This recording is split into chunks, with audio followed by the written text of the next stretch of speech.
signature de la déclaration de principe entre la République démocratique du Congo et les Rwandais aux États-Unis d'Amérique. Qu'est-ce que cette signature présage-t-elle sur la scène politique? Peut-on dire qu'il s'agit d'une lueur d'espoir par rapport à la situation sécuritaire dont la partie Est de la République démocratique du Congo? Mesdames et messieurs, merci de choisir HK6 Télévision à travers le monde pour ces numéros d'Actu Soir. Nous avons le plaisir de recevoir Maître Florent Muyumba, il est analyste politique, à qui nous disons bonsoir et bienvenue.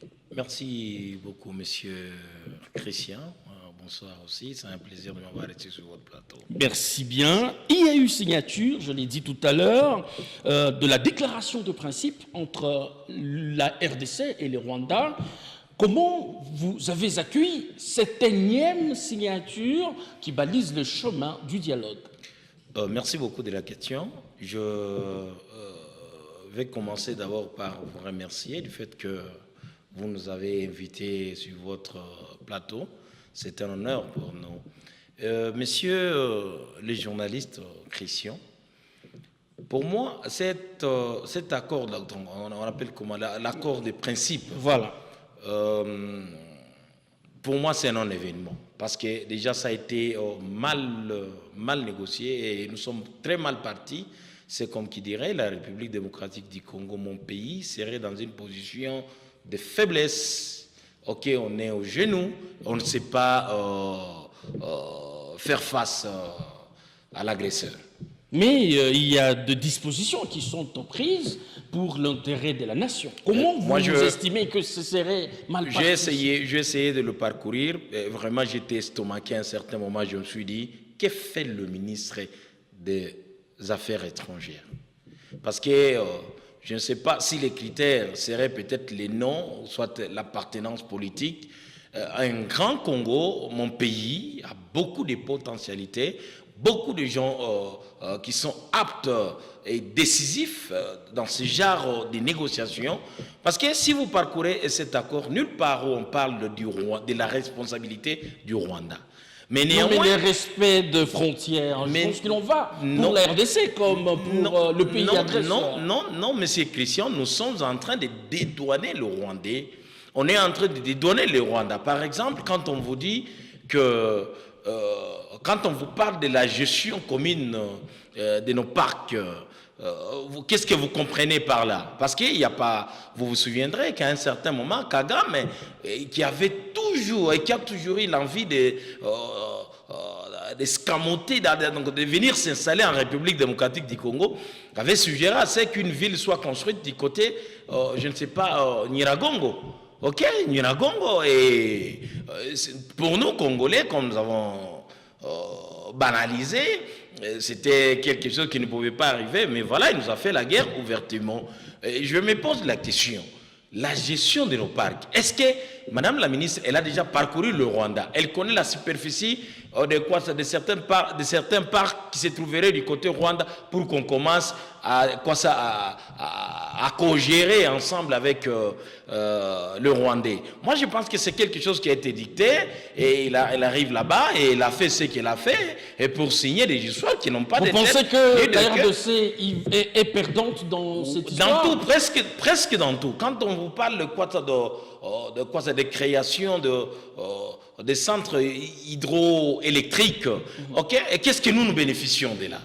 Nous sommes perdants, comme ils sont en train d'extraire encore dans le lac Kivu. Ok, là, ils extraient, nous ne faisons absolument rien, bras croisés. Mais c'est que je suis en train de regretter. Vous savez, à un certain moment là, je me pose la question, je suis en train de me poser mille et une questions. Aujourd'hui, c'est Félix Antoine Tshisekedi, je ne sais pas si j'ai bien Tshisekedi Tshilombo, si j'ai bien cité son nom, et qui est en train de gérer ces pays. Et il doit mettre dans la tête que après 2028, ça ne sera plus lui. Parce que nous avons combattu Kabila, lui et moi, dans le rassemblement. On a combattu Kabila pour qu'il parte. Et Kabila est parti. Et ce qui est à retenir ici, il y a une vie après la présidence de la République, cette fonction que tout le monde admire. Mais lorsque vous laissez, vous ouvrez une brèche, il y a des accords partout ok? Et celui qui viendra, votre successeur, aura des problèmes très sérieux pour commencer peut-être la renégociation. Au nom de la paix, les accords peuvent être... Monsieur le journaliste, si vous me dites au nom de la paix, donc on peut venir prendre même nos femmes, parce que Kagame voudrait à ce qu'il y ait la paix, qu'on vienne prendre nos enfants et nos femmes, ok? Parce que tout simplement, ces derniers, il a voulu. Non, non, à un certain moment, on doit savoir dire non. Et Kagame cherche à tout prix à exploiter nos minéraux. Il y a un couloir maintenant qui venait d'être... Mais vous vous êtes attaqué il y a longtemps à Eipol, je ne sais pas si j'ai bien prononcé. Eipol, ok, vous l'avez porté plainte, toutes ces plaintes-là. Et aujourd'hui, on vous dit, pour la traçabilité de vos minéraux, ça va commencer à passer par le Rwanda. Et c'est une bonne façon de faire quoi? De négocier avec le Rwanda? Non. Donc, le Rwanda, bon, je pense que le Rwanda, c'est ce qu'eux cherchaient. Maintenant, nous venons de leur octroyer cette opportunité. Vous pensez qu'il y aurait une autre voie de sortie au-delà de ces accords signés à gauche? Je pense une autre voie de sortie, c'est peut-être les non-exécution de cet accord de la part des Congolais. Ce serait peut-être, mais de toutes les façons, cette signature apposée là-bas nous engage tous. C'est ça ma crainte. Donc vous aimeriez que toutes ces signatures collectées puissent peut-être être retirées? Non, moi je vous dis, cette histoire-là, nulle part où on parle de la responsabilité du Rwanda. Nulle part. Et nous avons crié haut et fort ici, c'était le Rwanda qui nous agressait. Mais aujourd'hui, vous voulez cohabiter avec le Rwandais, vous voulez co-gérer avec le Rwandais le parc Virunga, qui est riche en pétrole. Qu'est-ce que cela veut dire? Donc tout ce que le Rwanda cherchait dans le Katimini, il faisait la guerre, mais là ça va sortir normalement. Et les usines de raffinerie et autres au Rwanda, vous nous dites que c'est un bon accord. Non, moi je trouve que mon pays est en train d'être hypothéqué tout simplement parce que les gens ne veulent pas écouter et suivre la voie de la raison. Vous pensez qu'il s'agit là d'une passe en or vers l'agresseur? Mais je vous dis non, parce que notre ministre n'a pas été à la hauteur. Elle n'a pas été à la hauteur. Pourquoi ne voyez-vous pas les conséquences positives de cette signature de la déclaration de principe? Vous voyez tout en noir. Moi, je pense que j'ai toujours eu l'habitude de dire si c'est blanc, je dirais que c'est le blanc. Je ne suis pas du genre de ceux-là qui ne voient que le noir partout. Non. Mais cet accord, c'est à notre défaveur. Et ça, il s'agit de notre bien commun. Nous devons tous regarder et tirer les conséquences. Ce qui nous représente, c'est vrai, ils gagnent l'argent aujourd'hui, je tape des millions, j'ai vu les gens construire quand il devait y avoir des poursuites, des interférences partout, et ça donnait ce que ça donnait. Aujourd'hui, au moment où je vous parle, ils prennent des millions au nom et pour le compte de quoi de la République démocratique du Congo. Mais nous autres ici qui cherchons à accéder, parce que j'ai envie aussi d'être à la magistrature suprême un jour pour bien diriger sur mon pays, parce que je suis un Congolais, des pères et des mères, comme beaucoup de gens aiment le dire. Alors, il y a plusieurs accords, on doit le dire. Le gouvernement venait de signer au-delà de ces déclarations de principe avec le Rwanda. Le gouvernement a aussi signé un document avec le M23. Comment vous trouvez toutes ces signatures? N'est-ce pas des bonnes démarches pour la paix? Bon, on est en train de faire un peu de... on fait tout pour qu'il y ait la paix et qu'on gère. La diplomatie agissante? Non, ce n'est pas de la diplomatie agissante, c'est n'importe quoi, du n'importe quoi. Ça, c'est du n'importe quoi. Ça, ce n'est pas de la diplomatie agissante. La diplomatie agissante, vous regardez dans cet accord-là, il n'y a rien dans aucun paragraphe, rien.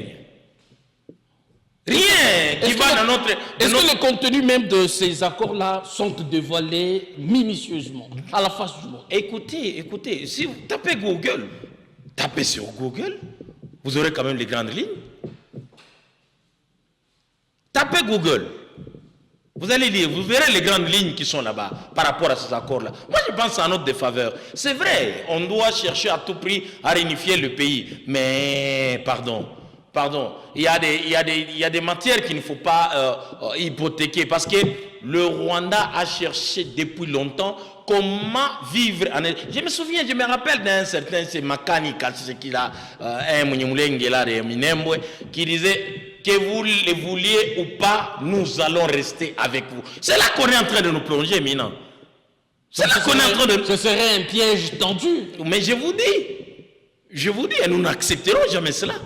Ça, on ne peut pas accepter. Signer les histoires, ok, c'est bien, vous signez, mais après, nous allons résister. Parce que ces accords-là, c'est hypothéquer notre nation. C'est hypothéquer mon pays. Je n'accepterai jamais. La population mieux vaut mourir debout que mourir aux genoux. C'est qu'on est en train de nous imposer maintenant. C'est pas, je n'arrive pas à comprendre. Moi, je dirais que c'est de la mauvaise foi. La mauvaise foi parce que nous n'avons que le Congo qui est notre bien communautaire. Et c'est bien lorsqu'il est en train d'être morcelé, les avantages donnés par-ci, par-là, moi ça ne m'enchante pas. Et si ça réussissait, allez-vous retirer vos propos contre ces accords? Ça va réussir, ça pourrait réussir sur la table des négociations. C'est là qu'on devait être très assidus. Mais là, il n'y a rien à espérer. Oui, mais ça balise le chemin de cette négociation. Ça balise quel chemin? Quel chemin? Parce que le Rwanda, nous avons accusé le Rwanda ici, papa. On a accusé le Rwanda, que c'est le Rwanda qui était derrière le M23 et autres. Et Kagame jamais ils n'ont pas su démontrer, soit contredire ce que notre gouvernement leur a accusé. Ils ont gobé. Mais aujourd'hui, on vous appelle sur une table de négociation. Moi, je dirais c'était une grande opportunité. C'était de la chance. Parce que la ministre en face d'elle, elle avait quoi le ministre? Comment on les appelle encore en anglais? Les trick making power. Donc, ce sont les plénipotentiaires. Ces deux ministres, quand tu parles, ils engagent directement la nation. Le ministre des Affaires étrangères. Et vous pensez que toutes ces précisions auraient échappé à la ministre? Mais il n'y a rien. Regardez, essayez un peu de parcourir cet accord de principe. Il n'y a rien. Moi, ce qui me met mal à l'aise. À la MONUSCO, c'est parmi le point évoqué. Oui, ce qui me met mal à l'aise, c'est de tomber dans le piège du Rwanda. Parce que hier ici, nous avons dit, on a crié haut et fort que le Rwandais était entré dans notre République démocratique du Congo. Ils étaient sur le sol congolais. Mais au jour d'aujourd'hui, on est en train de les dédouaner, c'est comme si de rien n'était. Or, il y a une population là-bas qui est en train d'être asphyxiée. Mais posez la question. Quand bien même on dit que là-bas c'est le paradis, ils sont venus. Papa, écoutez, moi on ne peut plus me recoloniser. J'ai été colonisé par le Belge, le fouet qu'a reçu mes aïeux par le Belge, c'est fini, c'est parti. Vous ne voulez plus revivre je ne voulais plus revenir parce que sous une autre forme. Nous, sous une autre forme, on est en train de... Moi, je me pose la question. Comment est-ce qu'on peut arriver à co-gérer le parc? Oh, chez eux, là-bas, ils n'ont pas assez d'espace. Le Rwanda, pour avoir passé au Rwanda, il n'a pas d'espace. Et je peux vous affirmer, si vous êtes de l'autre côté là, ici on dit quoi? On dit donc vous êtes dans le paradis. On dit, mais il y a plusieurs personnes. C'est le paradis. Plusieurs ont salué, on doit les signifier, plusieurs ont salué cette signature de la Quel point par exemple? Sur quel point dans cet accord? L'accord là des principes, sur quel point là où ça enchante? Ça plu à beaucoup de personnes, des Congolais. Vous pensez que c'est une poignée de personnes? Moi je voulais d'abord qu'on me dise la responsabilité du Rwanda dans cet accord est où? Vous négociez, ils sont allés là-bas pour les besoins purement économiques, ou soit c'est négocier par rapport à la guerre, parce qu'on est en train de tuer les gens à l'Est. Et il y a ceux qui sont morts à l'Est. Quid de la responsabilité du Rwanda? Ce serait craché sur la mémoire. On est en train de dédouaner le Rwandais pendant que mes frères congolais... Pensez-vous que ce serait une façon de cracher sur la mémoire de milliers de Congolais? Mais je vous dis, non. Je vous dis des soldats qui sont capturés de l'autre, qui ont été capturés de l'autre côté là, décapités même. Ça m'énerve, ça énerve cette histoire-là. Et vous avez un message à lancer à tous les Congolais? Je suis en train de lancer un message aux Congolais. J'ai dit ceci. La République démocratique du Congo, c'est un pays pour nous tous.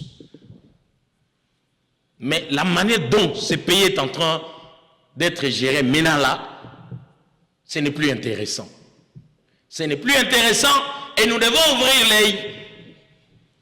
Ceux qui veulent venir investir au Congo, ils n'ont qu'à entrer par la grande porte et non pas nous imposer avec les accords. Par exemple, si les Américains veulent venir au Congo, qu'ils viennent installer les entreprises au Congo, ils ont refusé. Mais aujourd'hui, on fait un effort. Vous chutez déjà? Oui, on fait un effort d'aider le Rwanda, d'assister le Rwanda. Parce que donc les États-Unis joueraient double jeu. Oui, c'est un double jeu, nous le savons tout ce temps. Mais regardez, tous les véhicules de MONUSCO, on vous paye les plaques ici. On ne paye pas les plaques ici. Tous les véhicules de la MONUSCO, on ne paye pas les plaques ici. Pourquoi on ne paye pas les plaques ici? Merci. Et c'est ici ils exercent.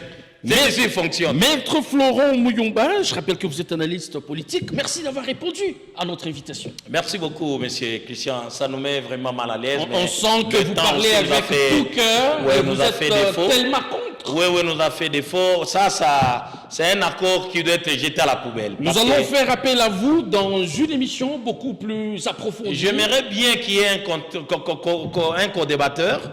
Comme ça, on pourra bien échanger les idées, non pas avec vous seulement. Vous êtes censé être église au milieu du village. Merci à vous qui nous avez suivis à travers le monde. Nous vous retrouvons très prochainement avec la même détermination. D'ici là, portez-vous bien et à très vite.